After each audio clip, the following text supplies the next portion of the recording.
की आपने? नहीं, आज प्रेस कॉन्फ्रेंस करी थी कि पीछे हमने ये एतराज़ उठाया था कि आपने जो कंसंट्रेटर दिए हैं संस्थाओं को, दान दी हुई चीज़ मरीजों तक पहुंचनी चाहिए थी, लेकिन इन्होंने अपने पार्षदों को और मंडल अध्यक्षों को ज़्यादा दे दी। हमें इस चीज़ का थोड़ा महसूस हुआ। हम तो दिन रात यहाँ मर रहे हैं कि भाई कोई कोरोना से ना मरे, और लोग दान दे रहे हैं। विधायक को भी, विधायक एक शहर का नुमाइंदा होता है, वो ठीक जगह देगा चीज़ को, लेकिन उन्होंने अपने ही कार्यकर्ताओं में बांटना शुरू कर दिया। ऐसे लग रहा था जैसे ये कोरोना को कोरोना नहीं समझ रहे। तो उस बात में विषय में बात करी तो उनका जवाब ये आया, जी ये समिति वाले राजनीति करते हैं। अगर हमने राजनीति करनी होती तो आपसे ये सवाल पूछते कि 45 लाख में सफाई होती थी, आज करोड़ों में हो रही है। राजनीति करनी होती, हाली पार्क में करोड़ों रुपए की पेमेंट होगी, आज तक हाली पार्क वैसे का वैसा पड़ा है। राजनीति करनी होती तो 2 साल से शहर अंधेरे में डूबा पड़ा है, लाइटों में इतने घपले आपके माध्यम से पता लगते हैं। ये नहीं पूछा हमने तो कंस्ट्रक्टर का पूछा था भी आपने ये बंदरबाट क्यों कर दी। तो इसमें वो भड़क गए, वो फिर पिछले लॉकडाउन में चले गए। देखो जी, हम समिति वालों को कई बार जाके मैं राशन देकर आया हूँ। अरे माननीय विधायक जी, आप मात्र एक बार आए थे, 4 कट्टे आप ले आए थे। हमारे पास रिकॉर्ड मेंटेन है इस चीज़ का भी आप हमारे पास क्या कौन कौन सामान दे के गया था, और हमने हज़ारों आदमियों का यहाँ से भोजन दिया है। और हज़ारों आदमियों में से आपके नगर निगम में रिकॉर्ड है, वो 500 आदमियों का सुबह, 500 आदमियों का शाम को खाना जाता था नगर निगम में। और माननीय तब के डीसी, उन्होंने हमें एक 25 वार्ड दिया था जहाँ सबसे ज़्यादा लेबर थी।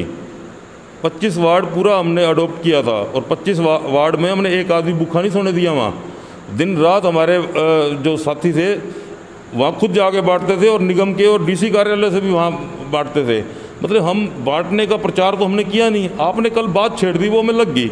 आप एक बार तो आए और आपने मीडिया को ये कह दिया जी, मैं उनसे आपने पूछा क्यों नहीं कि मैं कितनी बार गया हूँ और क्या क्या दे के आया हूँ।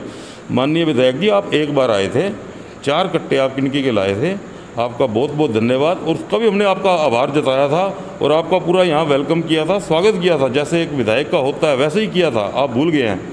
लेकिन आज जब कोरोना की महामारी चल रही है और इसमें अब कंसेंट्रेटर देखो, आज कांग्रेस वाले भी आए थे सिविल हॉस्पिटल में, वो डॉक्टर को दे के गए हैं और ये बता के गए हैं अभी फलाने गांव में ऑक्सीजन की कमी है, आप वहाँ भिजवाओ अपने माध्यम से। अब वो अपने कार्यकर्ताओं को नहीं देंगे। कार्यकर्ताओं को क्या पता, या तो मुझे ऐसा लगता है कि आपने पहले जो आप इतनी लेट उठे कोरोना काल में, या तो ट्रेनिंग दे रहे थे अपने पार्षदों को, अपने मंडल अध्यक्षों को, भाई नहीं ये ऐसे चलाना है, इतना लेवल रखना है, ये आपको जानकारी उनको दे रहे थे, ट्रेनिंग दे रहे थे, तभी आपने उनको दिया होगा। कोरोना महामारी को मजाक में मत लो, राजनीति करनी होगी। बहुत लंबी लिस्ट है हमारे पास सवालों की, पूछ लेंगे आपको बाद में, क्योंकि जब अब बरसातें आ रही हैं तो गोडे गोडे पानी भी आना है। आपने जिस दिन आप विधायक बने थे उस दिन आपने ये कहा था पानी की एक बूंद नहीं रहने दूंगा। तो ये सारे सवाल पूछेंगे, लेकिन अब महामारी में हम सेवा कर रहे हैं, हमें सेवा करने दो। आप अपने स्तर पे फोटो सेशन कर रहे हैं, आप अपने स्तर पे फोटो सेशन करो। धन्यवाद।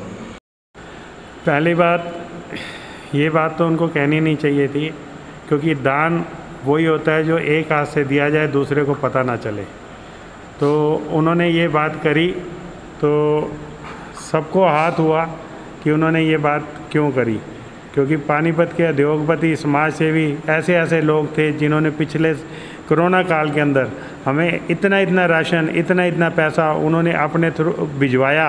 उन्होंने कभी अपना नाम तक नहीं आने दिया, लेकिन हमारे पास उनका सबका नाम के साथ रिकॉर्ड है, क्योंकि ये संयुक्त व्यापार मंडल समिति जो है ये शहर के सभी प्रधानों के उससे बनी गई है।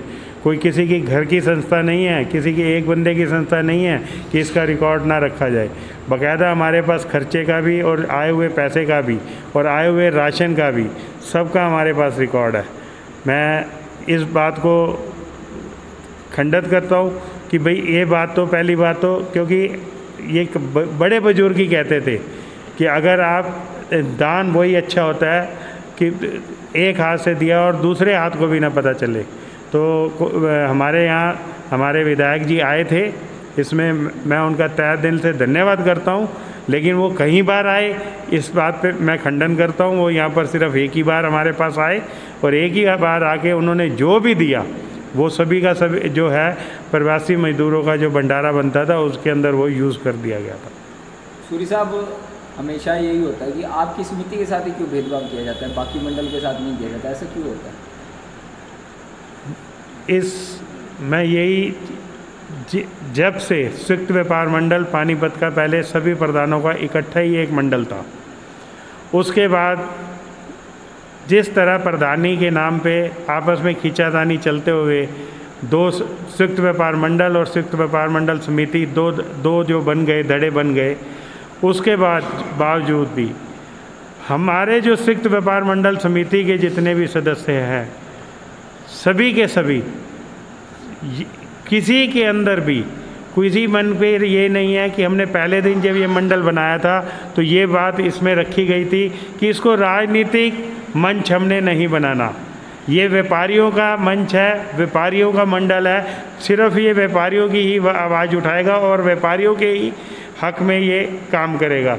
किसी राजनेता के तरफ ये नहीं जाएगा और किसी राजनीति, चाहे वो कोई भी पार्टी हो, इससे मुझे ये नहीं है कि आज बीजेपी का राज है, कल को कांग्रेस का भी राज आ सकता है, इनेलो का भी राज आ सकता है, आम पार्टी का भी हमें हमारे इस संयुक्त व्यापार मंडल समिति के अंदर सभी पार्टियों के सदस्य हैं, लेकिन हम सिर्फ व्यापारियों की ही आवाज़ उठाते हैं और व्यापारियों के लिए ही काम करते हैं।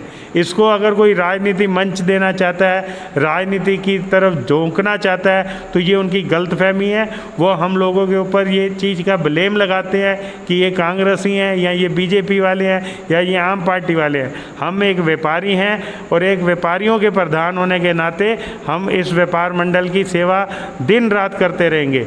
अगर हमारे पानीपत के जितना भी हमारा पानीपत मेरा परिवार जो है, अगर उसको दिन में या रात में किसी भी टाइम दुख के अंदर, मैं तो पहले प्रभु के चरणों में यही विनती करूंगा कि ये कोरोना काल जो महामारी हमारे देश पे, हमारे शहर पे आई हुई है, ये जल्द से जल्द ख़त्म हो, समाप्त हो। हमें जो ये ऑक्सीजन की सेवा है ये भी हमें ना करनी पड़े। हमें दुख होता है जब हमारे पास कोई आता है तो वो कहता है कि मेरे चाचा जी के 35 ऑक्सीजन रहेगी, कोई कहता है मेरी मासी को रहेगी, कोई कहता है मेरे फादर को रहेगी, कोई कहता है मेरे भाई को। हमें उनकी बातें ये सुनकर दुख होता है, तो हम उनकी सेवा भाव के विचार से यहाँ पर बैठे हैं, ना कि हम राजनीति के लिए बैठे हैं। आज भी मैं आप लोगों के माध्यम से ये बता दूं, हमारे विधायक जी ने कहा कि हमारे यहाँ से बयानबाजी हुई कि विधायक जी ने हमें कुछ नहीं दिया तो हम उस फलाने के पास जाएंगे, उसके पास जाएंगे। विधायक जी, हम आपको आज भी इस बात का कहते हैं, हम पहले भी आपके पास गए, शहर के किसी उद्योगपति या समाज सेवी के पास नहीं गए थे। जिस लोगों ने हमें पिछले साल भी सहयोग किया भंडारे के अंदर, क्योंकि उन्होंने तन मन धन से दिल से सहयोग किया था, अब भी उन्होंने हमारे पास फ़ोन करके मेरे से पूछा, हमारे जितने हमारे प्रधान भाई हैं सबको, जिनका जहाँ तक कॉन्टैक्ट है, उन्होंने उनके माध्यम से पूछा कि आपको कुछ चाहिए किसी चीज़ का। लेकिन हमें शुरू में 250 रुपये 350 का ऑक्सीजन की जो बात आई थी, वो डीसी साहब ने हमारे शहर के समाज सेवी उद्योगपतियों से बात करके उसको भी निपटा दिया था। ऑक्सीजन हमारी फ्री में आ रही है, फ्री में जा रही है। अगर हमने यहाँ पे बैठकर अपने यहाँ से दिहाड़ी नहीं लेनी कि जो हम लोगों से पैसे इकट्ठे करेंगे। अगर हमें ज़रूरत पड़ती, आज भी मैं नाम नहीं लेना चाहूँगा, फिर इस बात पे आ जाता है, आज भी हमारे यहाँ मेरे से फ़ोन पे बात हुई कि अगर आपको ऑक्सीजन ऑक्सीनेटर चाहिए तो चाहिए तो मैं भिजवा देता हूँ, लेकिन हमें उसकी ज़रूरत नहीं है क्योंकि हमें चलाने नहीं आते। हम लोग जो हैं, जो बीमार भाई हैं, उनको सिलेंडर तो दे सकते हैं, ऑक्सीजन के लिए अगर हम उसको एक्सीडेंट वो देंगे तो हमें चलाने नहीं आते। तो अगर हमने किसी को दे दिया तो वहाँ जाके तो बंदिश हो जाएगी। और जिस तरह सरकारी जो हमारे मेडिकल लाइन के अंदर बोला जाता है कि उसका जो लेवल है कम होता है, कुछ घंटे चलने के बाद उसको बंद कर दिया जाता है। फिर उसके बाद जिसको अगर ऑक्सीजन की ज़्यादा प्रॉब्लम है उसके लिए वो कामयाब नहीं है, उसके लिए कामयाब सिर्फ सिलेंडर ही है। तो मैंने ये बात पहले भी उठाई थी मीडिया के माध्यम से भी कि उस टाइम शहर में अगर आप लोगों ने कुछ करना था तो उस टाइम ब्लैक मार्केट की वजह से सिलेंडर शहर के अंदर नहीं मिल रहे थे। मैंने मीडिया के माध्यम से भी बात उठाई थी कि उस टाइम अगर आपने करना था तो 20-20 सिलेंडर हर संस्था को, मैं ये नहीं कहता कि संयुक्त व्यापार मंडल समिति को देना चाहिए था, पानीपत की हर संस्था को आपको देने चाहिए थे कि जो भी आपके यहाँ पर इस मुसीबत की घड़ी में आपके पास आए, आप उसकी उसी टाइम आप उसकी हेल्प करें, उसके घर में सिलेंडर पहुँचाएँ। मैं अपने संयुक्त व्यापार मंडल समिति और अपने पानीपत के सभी उद्योगपति, समाज सेवी और अपने सभी व्यापारी भाइयों का तन मन धन से धन्यवाद करूंगा, जिन्होंने दिन नहीं देखी, रात नहीं देखी, जिस टाइम भी ज़रूरत पड़ी तो वो इस सेवा के लिए। इस महामारी के अंदर लोग अपने घरों से बाहर नहीं निकल रहे थे, लेकिन मेरे साथी फिर भी तन मन धन से, अगर हमें सरकार ने ये सेवा दी, मैं संयुक्त व्यापार मंडल समिति और संयुक्त व्यापार मंडल ने हमने पहले दिन डीसी साहब के पास जाके ये बोला था कि शहर में लॉकडाउन करवाओ और ऑक्सीजन की जो महामारी है कि लोगों को बेड नहीं मिल रहे अस्पतालों में, कि हमें इसकी, अगर आप लोगों को हमारी सेवा की ज़रूरत है तो हम वहाँ पर ज़रूरत के लिए हम तन मन धन से हम खड़े हैं। तो वही उस बात पे हम आज भी उस बात पे खड़े हैं। सबसे पहले तो मैं विधायक साहब को यही कहना चाहूँगा कि आप पानीपत के विधायक हो, आपके पास लगभग 13 लाख जनसंख्या आती है। आप राजनीति छोड़कर अगर आप एक आवाज़ हमारे को दोगे तो हम आपके पास आगे आगे मिलेंगे, परंतु आप कांग्रेस का नाम लेकर ब्लेम कर आप पूरे ही सामाजिक संस्थाओं को अगर ऐसे करते रहेंगे तो कोई भी सामाजिक संस्थाएं आपसे आने में कतरेगी। और मेरा आपसे प्रार्थना है कि आप राजनीतिक छोड़कर आप सामाजिक तौर से हमारे से जब मर्जी बात करिए, हम आपके साथ कंधे से कंधा मिलाकर खड़े मिलेंगे। उन्होंने अनाज की बात की कि पिछले लॉकडाउन में आपको नहीं, उस पर क्या कहना चाहिए? देखिए, ये एक बहुत ही अजीब सा सवाल उन्होंने हमारे को करा और ये भी कहा कि उनसे जवाब लेकर आना। मैं इस चीज़ को बड़ा मायूस हूँ इस बारे में सोचकर कि उन्होंने ये बात कितनी छोटी सोच से कह दी कि आप जाकर वहाँ से जवाब और ले आना। मतलब आप विधायक जी, आप एक बार हमारे पास आते हो, क्योंकि हमारे पास ऑन रिकॉर्ड है, हो सकता हो हमारे पास ऑन रिकॉर्ड ना होता, हम कहते आए होंगे विधायक जी 3-4 बार, लेकिन हमारे पास ऑन रिकॉर्ड है वो किन की आई थी, क्योंकि हमारे साथ यहाँ पर आपस में विचार नहीं बन रहे थे कि इसका करें क्या। ये मुद्दा इसलिए भी हमारे को पता है कि हमारा यहाँ विचार नहीं बन रहा था इस किनकी का करें क्या, इसीलिए हमारे को बहुत ज़्यादा याद है कि इस किनकी को हमने खिचड़ी बनवाकर, हमने अपने चावल मंगाए गए थे जो हमारे किसी साथी ने चावल दिए थे, उसके अंदर मिक्स कराकर वो चावल बनवाकर हमने खिचड़ी बनवाकर वो आगे भिजवाई थी। इसीलिए हमें बहुत ताज़ा से याद है कि ये किनकी थी।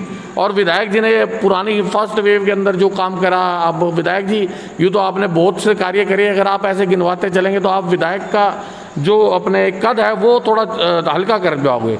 तो इस विधायक को हमेशा आगे तक की सोचनी चाहिए। आपको जो पद भगवान ने दिया है आप उसको ऊपर देखिए, ना कि आप नीचे। आपने तो नीचे देख के ये कह दिया कि आपने ये दिया। विधायक जी, हम आपका शुक्रगुजार करते हैं। हम आपको फिर भी ये बार बार यही कहेंगे कि आप हमारे को जब भी आप ऐसा मौका दोगे, संयुक्त व्यापार मंडल समिति आपके साथ कंधे से कंधा मिलाकर खड़ी है और इस सेवा में जो आपने हमारे ऊपर ऋण दिया है उस सेवा में हम आपके बिल्कुल साथ ही रहेंगे। विधायक साहब ने आपकी तारीफ भी की, विरोध के साथ साथ तारीफ भी की। उन्होंने कहा कि ऑक्सीजन का जो आप काम कर रहे हो बहुत अच्छा कर रहे हो, सराहनीय भी कहा। देखिए, अगर विधायक जी ने अगर हमारी तारीफ करी तो विधायक जी को होना चाहिए था कि भाई जो ग्राउंड लेवल पे विधायक जी बार बार बात करते हैं कि मैं ग्राउंड लेवल पे काम करता हूं, और विधायक जी ने तारीफ करी तो विधायक जी हमारे को आकर ऑक्सीजन कंसंट्रेटर देते या ना देते, कम से कम बढ़ावा देते, आकर हमारी तारीफ यहाँ आकर करते, हम उनका मान सम्मान के साथ स्वागत करते, यहाँ पर आकर हमारी सारी अपने हमारे उसको हौसला देते, जब भी हमारे को लगता कि भाई हाँ विधायक जी ने हमारी तारीफ करी। और रही बात इस चीज़ की कि ठीक है, हम उनका फिर भी साधुवाद करते हैं, उन्होंने हमारी तारीफ करी, लेकिन हम समिति वाले इस तारीफ के भूखे नहीं हैं। वैसे तो मेरे सारे साथियों ने बता दिया, क्योंकि मैं तो यही कहना चाहूँगा कि खाली पानीपत का विधायक नहीं, पूरे हरियाणा सरकार इस घमंड में जी रही है कि दोबारा से तुम आ जाओगे। जब तुमने ग्राउंड लेवल पे जो लोगों के साथ किया है, लोग तो शायद तुम्हारे को माफ़ नहीं करेंगे। और जो तुम्हारा पुराना हाल था, 2-4 सीटें पूरे हरियाणा में आती थी, शायद वही हाल दोबारा होने वाला है। आप लोग किसी को कांग्रेसी बता देते हो, किसी को आम आदमी पार्टी का बताते हो। अरे एक तरफ तो आप कहते हो मैं पूरे शहर का विधायक हूँ, हम भी शहर के नागरिक हैं, और शहर के नागरिक को अधिकार होता है, जो भी उनका चुनिंदा जो विधायक होता है उससे सवाल करने का शहर के हर एक नागरिक को अधिकार होता है। आप किसी की ज़ुबान को या किसी को दबा नहीं सकते। जब आप कहीं जहाँ जहाँ आप गलत करोगे वहाँ वहाँ हम आपसे सवाल करेंगे। आप अगर बोलते हो कि ये आम आदमी पार्टी का है तो मैं आम आदमी पार्टी का हूँ, लेकिन आम आदमी पार्टी का तो मैं अभी बना हूँ। जब से मैं पैदा हुआ तब से तो मैं पानीपत शहर का हूँ, और पानीपत शहर का नागरिक होने के नाते मेरा अधिकार बनता है कि जहाँ जहाँ आप गलती करोगे वहाँ मैं आपसे सवाल पूछूंगा। अगर ये चीज़ आपको बुरी लगेगी तो आपको 100 बार बुरी लगे और मैं 100 बार पूछूंगा, मुझे कोई रोक नहीं सकता, मैं बार बार आपसे सवाल पूछूंगा। विधायक साहब ने हमारे पे पर्सनल कोई कटाक्ष नहीं किया। उन लोगों ने पता नहीं किस जल्दबाजी में या किसी गलती में ये बयान दे दिया कि मैं कई बार उनके पास गया और कई बार अनाज दे के आया। इस बात से हमारे जो संयुक्त व्यापार मंडल समिति थी उसके अंदर जो रोष पैदा हो गया कि विधायक जी एक बार आए और एक बार को जो कई बार कह रहे हैं तो ये उनको शोभा नहीं देता। विधायक तो एक दानवीर करण होना चाहिए, और दानवीर करण कभी कोई चीज़ दान करता है तो वो भूल जाता है, उसको याद नहीं होता। लेकिन एक विधायक जी ने 4 गट्टे 3 गट्टे 5 गट्टे जो भी दिए होंगे, वो भी किनकी के जिसकी हमने खिचड़ी बना के जो कहते हैं दी है, तो वो भी इनको अभी तक याद है। तो बाकी याद काम क्या होंगे इनको। विधायक जी दिल बड़ा करो, जो आप मतभेद संयुक्त व्यापार मंडल और समिति के अंदर डला हुआ है इसको समाप्त करने का प्रयास करो, ना कि इसके अंदर खाई बढ़ाओ। खाई बढ़ेगी तो समाज के काम रुकेंगे, समाज के काम रुकेंगे, विकास के काम रुकेंगे। आप विकास करो, समाज को जोड़ो, समाज के अच्छे काम करो, उनके अंदर अपना योगदान दो। इन साथियों को अपने पास बुलाओ, इनको अपने बच्चे